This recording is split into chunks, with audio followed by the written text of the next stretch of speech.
ভারতে ককরোচ জনতা পার্টির আন্দোলন একটা নতুন রূপ নিয়েছে।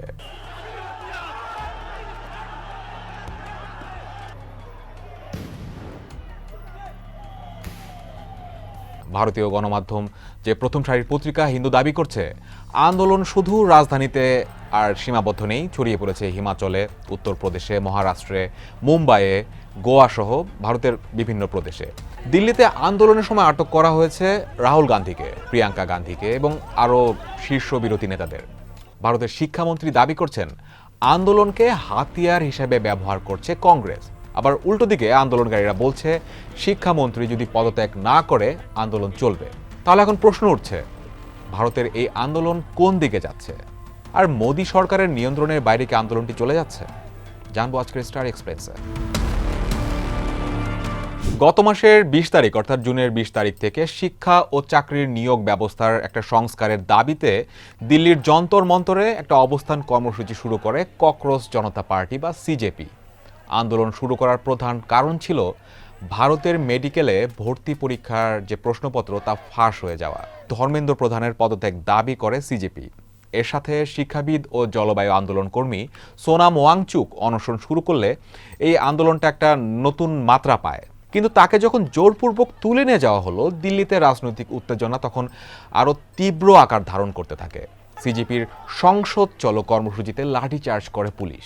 দ্য হিন্দু জানিয়েছে ২১ জুলাই হাজারো শিক্ষার্থী ও আন্দোলনকারী যন্তর মন্তরে জড়ো হয়ে বিক্ষোভ চালিয়ে যান।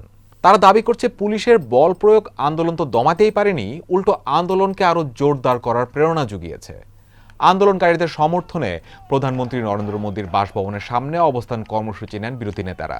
সেখান থেকে রাহুল গান্ধী, প্রিয়াঙ্কা গান্ধী ও সমাজবাদী পার্টির প্রধান অখিলেশ যাদবকে আটক করে দিল্লি পুলিশ। পরে অবশ্য তাদেরকে ছেড়ে দেওয়া হয়। আরেকদিকে দ্য হিন্দু দাবি করছে ওয়াংচুকের অনশন, এনআইটি প্রশ্নপত্র ফাঁস, ছাত্র আন্দোলনে পুলিশের দমনপীড়ন এবং রাম মন্দিরের অনুদান চুরির অভিযোগ নিয়ে বিরোধী সদস্যদের বিক্ষোভের টানা দ্বিতীয় দিনের মতো ভারতের লোকসভা ও রাজ্যসভার কার্যক্রম প্রায় অচলই হয়ে পড়েছিল।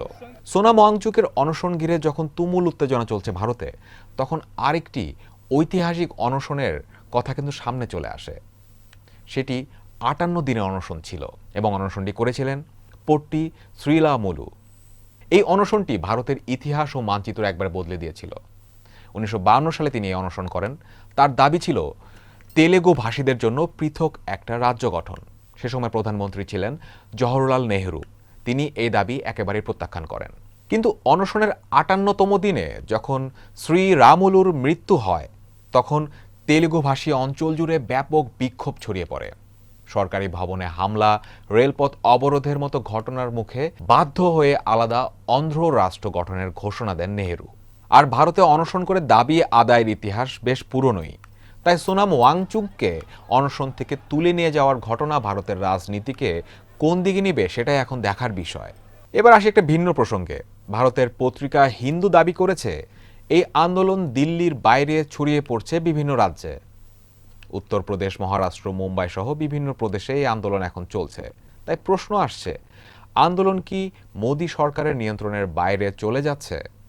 এই বিষয়ে দ্য ডেইলি স্টারের সাথে কথা বলেছেন বাংলাদেশ ইউনিভার্সিটি অব প্রফেশনালসের আন্তর্জাতিক সম্পর্ক বিভাগের সহকারী অধ্যাপক আতাউর রহমান তালুকদার। তার মতে, এখন পর্যন্ত এটা বলা যাবে না যে আন্দোলন মোদী সরকারের নিয়ন্ত্রণের বাইরে চলে গেছে। বাইরে যাওয়ার একটা সম্ভাবনা অবশ্যই আছে, কিন্তু এখনই তা বলার সময় হয়নি। কারণ ভারতের বিরোধী দলগুলো এখনো একক ব্যানারের অধীনে সংঘবদ্ধ হতে পারেনি। অন্যদিকে সাধারণ অংশগ্রহণকারীদের মধ্যে এক ধরনের ভিন্নমুখী প্রতিক্রিয়া দেখা যাচ্ছে। শুধু শিক্ষার্থীদের মধ্যেই নয়, ধীরে ধীরে হরিয়ানা, পাঞ্জাব ও তার আশেপাশের সীমান্তবর্তী অঞ্চল থেকেও বিভিন্ন শ্রেণীর মানুষ ও চাপ যুক্ত হচ্ছে। এটা একটা সম্ভাবনা তৈরি করেছে বড় আন্দোলনের দিকে যাওয়ার। কিন্তু বিজেপি অতীতে এর থেকেও বড় আন্দোলন মোকাবেলা করেছে, যেমন কৃষকদের আন্দোলন।